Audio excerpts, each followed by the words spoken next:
এরপরের প্রশ্নটি করেছেন ফোরকান আল জায়েদ। আপনি জানতে চেয়েছেন অ্যাপেল সিডার ভিনেগার খাওয়া বা বিক্রি করা জায়েজ আছে কিনা।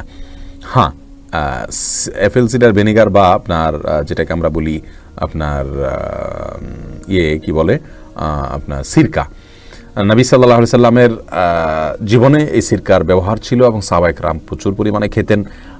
বিশেষ করে আমাদের আয়েশা রাদিয়াল্লাহু তাআলা আনহা, তার এক হাদিসে বর্ণিত হয়েছে, তিনি বলেছেন নেআমাল ইদামি আল খাল, সবচাইতে কত না ভালো তরকারি হলো সিরকা।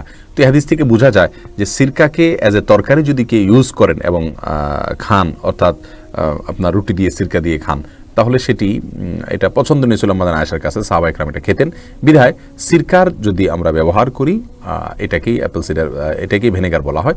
তো এটা ইসলামী শরীয়তের দৃষ্টিকোণ থেকে নাজায়েজ হওয়ার কোনো কারণ নেই, খেতে পারি ইনশাআল্লাহ। তবে বর্তমান যে অ্যাপেল সিডার ভিনেগার পাওয়া যায়, এটা কতটা স্বাস্থ্যসম্মত, এটাতে ক্ষতিকর কোনো কিছু আছে কিনা, এই বিষয়ে বিস্তারিত গবেষণা আমার নাই। মৌলিকভাবে ভিনেগার, এটা সিরকা, এটাকে খাল বলা হয়েছে হাদিসের ভাষায়।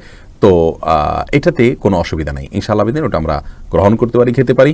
আজকের এই যে অ্যাপেল সিডার ভিনেগার আছে, এটা নিয়ে বোধহয় কোনো এক মিডিয়ার মাধ্যমে আমি জানতে পেরেছি, কোনো একটা সংবাদ মাধ্যমের মাধ্যমে, যে এটাতে শরীরের জন্য ক্ষতিকর কিছু উপাদান আছে, ক্যান্সারের উপাদান আছে। আল্লাহ মাফ করুক, এরকম যদি কিছু আসলেই হয়ে থাকে তাহলে সেটা আমাদের যাচাই করে নেওয়া উচিত। সে বিষয়ে আমার বিস্তারিত ধারণা নেই।